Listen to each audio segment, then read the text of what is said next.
We are returning to the topic of the big symbolic other in Lacanian psychoanalysis. And what I'd like to do today in this short discussion is to start adding some complexity to some of the minimal definitions that we've already introduced. So I've listed them up here on the whiteboard. We have had a little bit of a discussion. We've tried to think a little bit about how to broach this topic. And we've suggested that in situations of intractable conflict, when we see this dimension of an appeal to some authority, to some truth, to some arbiter outside of that intersubjective relationship, that itself, the notion of a point of appeal or a locus of truth, gives us one of our first definitions, minimal definitions of the notion of the big other. The one I found particularly helpful is the idea that there's a third in every dialogue, that third there being an indication of the role of something like the symbolic other. I also mentioned briefly the idea of the field of intelligibility, the field of comprehension, which is put in place every time I speak. Every time I say something, I make a point, even if it seems to be a soliloquy addressed to no one in particular, presumably it implies a potential listener, a hovering interlocutor, which I've also noted there.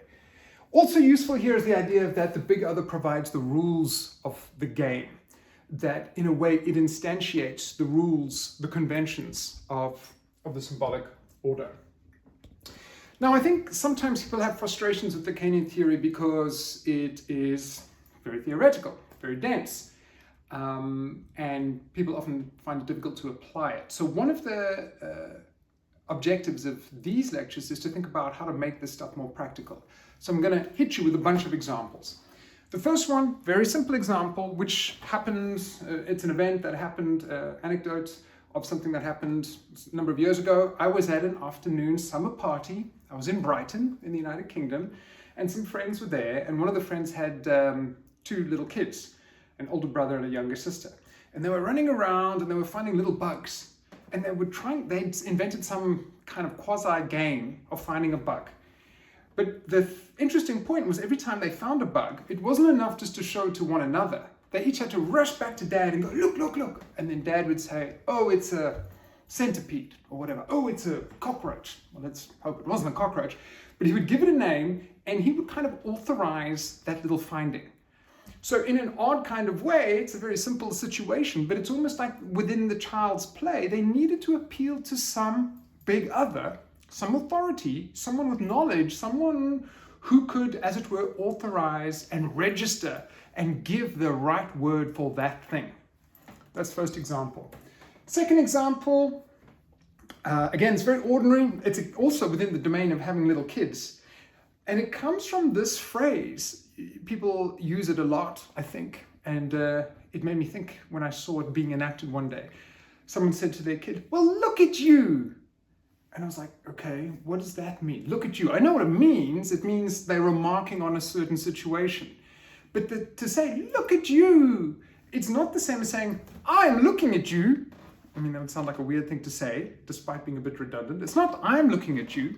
So pose the question for me, well, look at you. Who should be doing the looking at you, or who looks at you?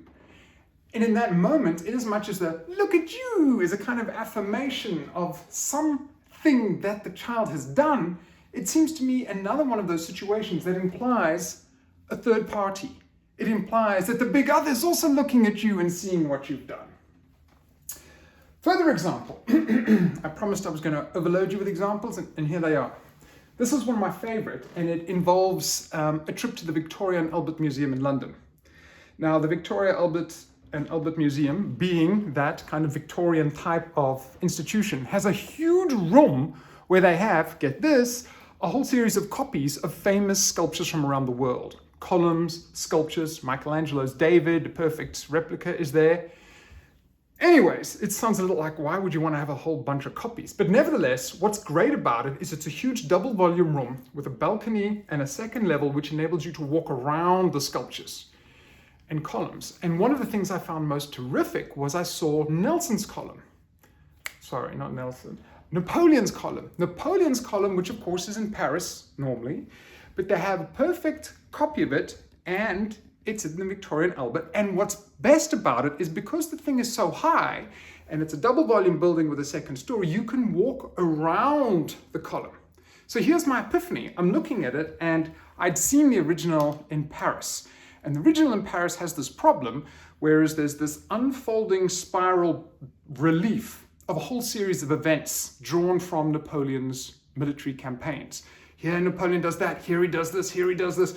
But the problem is the column is really, really tall. I don't know, I'm guessing it's like 12 meters or 20 meters.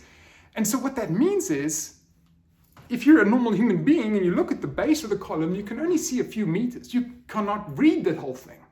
So the question for me was, who's Napoleon's column for? And sometimes I ask students and I show them a picture and they go, well, it must have been for all the people who were there at the time.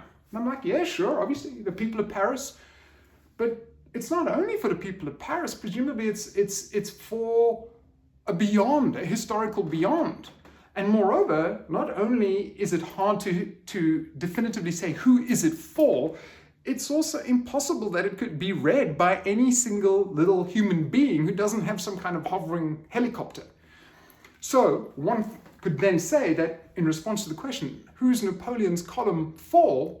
Presumably it's for someone beyond the aggregated subjectivities of the here and now of Paris at the time. And it's also beyond the simple dimension of ordinary human subjectivity who could be there in an embodied form and look at it. It seems to involve an appeal to a beyond, to a historical community of whatever the French people beyond here and now, a historical beyond. But it also seems to involve, as do presumably all monuments, some kind of look at me attention that is being proclaimed to, well, the Lacanian answer would be to the big other. I mentioned in the last lecture that I gave you this question, like, who are suicide notes addressed to? Same kind of idea. Who are they addressed to? You could say, well, I suppose it depends on the suicide note, but presumably it's addressed to people who are left behind. But you could say that there's something about the message which is, as it were, this is my last written thing. And again, yeah, it depends on the message and the circumstances, but presumably it's also addressed to someone beyond the obvious addressee. And I think that's the crucial point. And I think this is one of the areas where Lacanian psychoanalysis, whether you want to involve all of it or just certain theoretical components is up to you, but I think it helps us to ask a very useful analytical question, both in doing some kind of social critique or social analysis and in doing clinical work. Who is being addressed in any statement or any performance beyond the obvious recipient of a given message? We can think of another couple of examples. A couple of years ago, Gillian Flynn's book Gone Girl was doing very well in the bestseller charts. There was a film made of it. And in the book version, there is a moment when the husband of the gone girl, the girl who seems to be murdered, arrives home. He knows that she's missing. He knows something's wrong. And he arrives and he looks through the house, and the way the description is written is you see that he becomes aware that possibly his neighbor is watching him, and he needs to make sure that he's looking and exploring the house and almost performing the role of the not guilty husband. There's a kind of performative dimension whereby he's performing, yeah, presumably for the neighbor, but also you could say for someone in a remit beyond everyday, ordinary, amassed subjects around and about him. Let's also now think a little bit about Erving Goffman. Erving Goffman is no Lacanian, he's a sociologist. He's an American sociologist, presentation of self in everyday life, I think in the later 60s. It's one of his famous books. And he's a kind of uncelebrated hero when people talk about performativity. I think he's kind of often not emphasized enough. But he would stress in a more micro-sociological way. When you go off to your parking lot, you've been in a store, you've been buying things, you get to the car and you realize you don't have your keys. Every now and again you have this like, oh, where's my keys? And in these odd little moments, you find yourself performing a certain social role to who? To onlookers.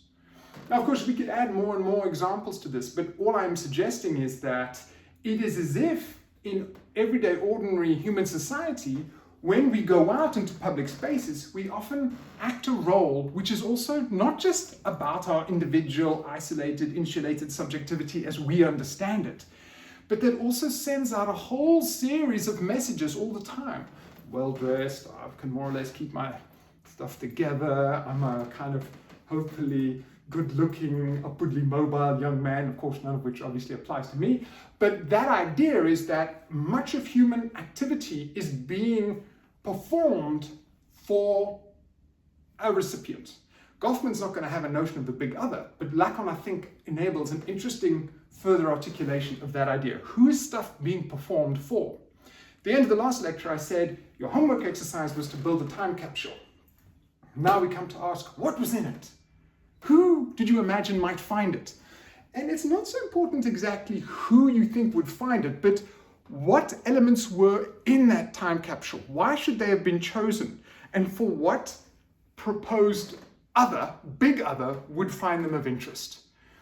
This is a useful clinical question. Not, again, simply to ask who is the big other for a given subject, but what might appeal to that big other. If you watched some of the previous videos and lectures, you will remember that we discussed how to look good naked right at the end. It's a British TV show, How to Look Good Naked, right at the end of talking about the mirror stage. And one of the reasons I wanted to mention that was to say that the relationship between the mirror image and myself is never merely my own, is never merely private, is never merely intrasubjective. It always involves some kind of symbolic other reference point, how to look good naked in front of the public or for the host of this makeover show. And again, now I think we're able to suggest that the mirror stage then is not simply about the imaginary dynamics of me and my mirror image. It's about that also, of course, but it also implicitly entails that symbolic reference point of who would this image look good for? Or, put differently, if there's certain elements in my image that I like and that I think are nice and good looking and speak to certain favorable attributes about me, you could ask, well, who is it? From what position do those attributes get seen as likable, lovable? And that symbolic position, those coordinates that supply the answer to that question, what about me is beautiful in my image that I am narcissistically entranced with? What are those features? Who would find them lovable? The symbolic coordinates where those values come from, that is another way of thinking about the big other. Okay, so I think we should make two more points and then round up. We've spoken about the big other in many ways, and I've subtitled this lecture A Second Degree of Otherness. Why have I done that? Well, I've done that because there's a wonderful section in one of Lacan's writings where he talks, the writing is from his Icri, it's the instance of the letter, sometimes translated as the agency of the letter. And he has this nice section where he tries to evoke something of the notion of the big other. He doesn't try, let's say he succeeds in evoking something of the notion of the big other. And he does so in a way which tries to separate it from the notion of what we could say the little other or ordinary otherness. So I just want to read this to hopefully start to flesh out the difference. And you can see I'm really pointing to the homework exercise. This is your homework exercise. What's the difference then between this notion of a big symbolic other, as we've started to propound it, and the idea of the other, the everyday counterparts that I might have, imaginary, you could say little others, my colleagues, the people I share an office space with? That's the question. And here Lacan speaks a little bit to that. I'm referring here to Muller and Richardson's Lacan and Language. This is a commentary volume which tries to make some of Lacan's extremely difficult writings a little bit more accessible. So they do a little bit of a paraphrase and they mix in a bit of quotes and put some of their own translation. But anyways, here it is. Who is this other to whom I am more attached than to myself? Since at the heart of my assent to my own identity, it is still he who agitates me. Evidently, it's not an other subject, nor is it discovered through an awareness of others. In terms of other subjects, the other in question here can be understood only at a second degree of otherness, through which it is in a position of mediating me and other subjects. We could spend a lot of time talking about that, but a couple of points to make, very basic assertions, is that this other is not akin to my other egos, to my ego and egos around me. It is at a qualitatively different level. And in fact, it is that which mediates between my relationships with others, a bit like the third in every dialogue. We can build on that to make another point as well. This other is not within the remit of my psychological subjectivity, in as much as I can't simply identify with this other. In a way, that starts to make a lot of sense if you consider that this other, all of these things, field of intelligibility, all of these definitions that we've started to offer, that the other is the locus of truth, that the other is the point of appeal, the point of arbitration.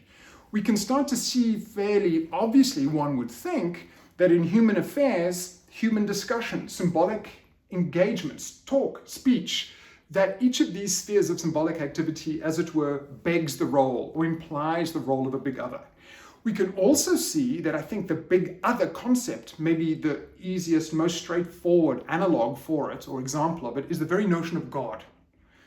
We make God as the locus of truth, as a point of appeal, so on and so forth. Now, if that's true, and let's say that we're a community of believers, we identify with one another, but you don't identify with God as such. And that's the point that we're trying to make with the big other. The big other might provide coordinates of believers, of values, which I can take on and identify with, but I don't identify with the big other as such.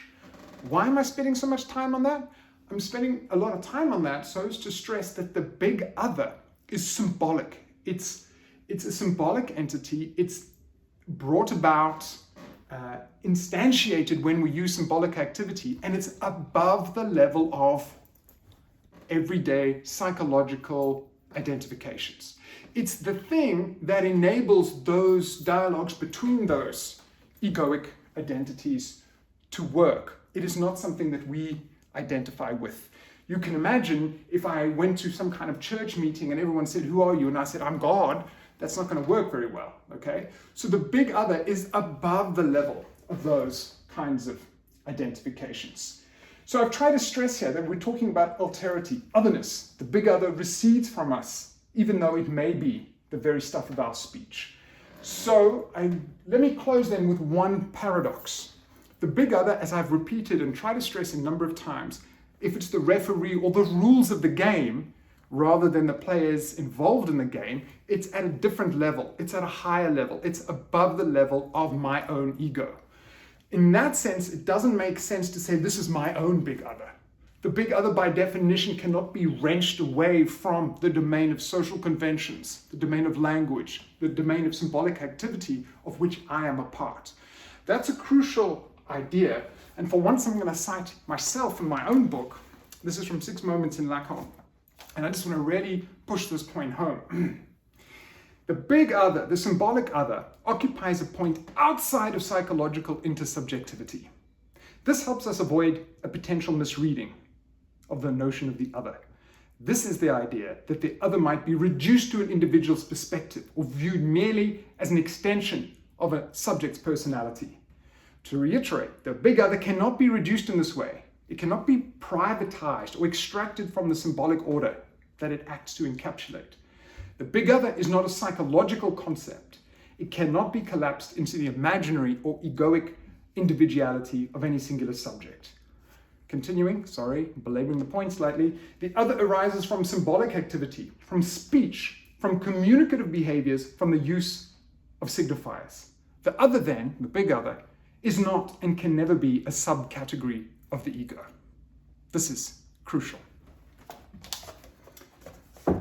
What then, once we've grasped that point, what does start to pose another paradox for us is, if the big other is symbolic, and if the big other is often not just a locus of truth, a set of symbolic coordinates, but if the big other is also the very stuff of language, the treasury of the signifier is a phrase that Lacan sometimes uses, that means that the big other is in language itself, in the words We're doing Lacan, so let's use the technical thing. The signifiers we use to understand ourselves, to convey ourselves, to express our thoughts, our most intimate feelings and emotions.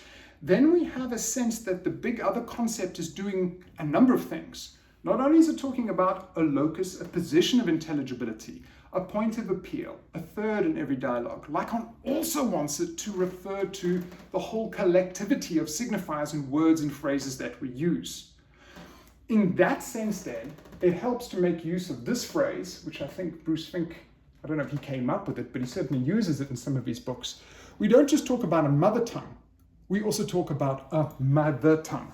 And what's nice about that formulation is that it stresses for us how the words we use, the idioms we make use of, the types of language, the linguistic stylistics, the phrases, all of those conventions of language, whether we're talking about the grammar or the particular words we use to describe something, they never belong simply to me. They may feel singular in as much as I give them what I imagine to be some kind of unique articulation. They sound different, well, I like to believe, when I'm speaking them and when I use them. But Lacan's point is that's a kind of ego's perspective, an ego over-evaluation of one's perspective, individuality and uniqueness. Maybe there is a modicum of that, but to use language is always ready to make use of a symbolic treasury of terms and words and signifiers that have a history that long surpasses mine. In other words, those are freighted words. It's a haunted language that I use. And this becomes important for two reasons. It becomes important because that when I speak, it's not just me speaking. You could say I'm also always speaking the mother tongue. The other is speaking through me in as much as the words, the language, the grammatical stylistics, whatever I'm using. That doesn't start and end with me. It's a mouthpiece that enables language to speak through me. And of course, this is an important idea for Lacan because it enables him to give his distinctive kind of structuralist linguistic twist to the idea that Freud says we can make a Freudian slip and say more things than we mean by a given slip of language. Lacan is now opening up that idea and suggesting that because language is this haunted, long-standing historical thing that is by definition public, that is by definition distributed and social and historically weighted, that even the simplest utterance that I may endeavor to make will have valences, echoes, meanings, implications beyond what I intend. So that's going to be crucial. There's another really important element here, and let's end with this idea. This is the paradox I alluded to earlier. If language is freighted, if it carries more meanings than I had intended, more implications, more significations, if to speak at all is to be forced to use an other tongue, not just a mother tongue, but an other tongue, then the meanings I'm going to put in play far outstrip my intentions for what those meanings might mean. Okay, that we've already seen. But then we're left with this paradox. Where would we locate the big other? We've already said that the big other seems to be a field of intelligibility. It seems to be how I am heard, how I'm received. The big other seems to be language as such. We've also said that the big other seems to be a position of intelligibility, a locus of truth. But now we seem to be saying that the big other is spoken out of my mouth every time I speak. So my question that'll end today's mini lecture is where to locate the big other. Is the big other outside, or is the big other within the remit, the language that I myself use to express myself? Because that seems to give us a contradiction. The big other seems to both be profoundly outside, other, external to me, and at the same time, the very thing through which I realize the intimacy, the individuality of my own inner thoughts.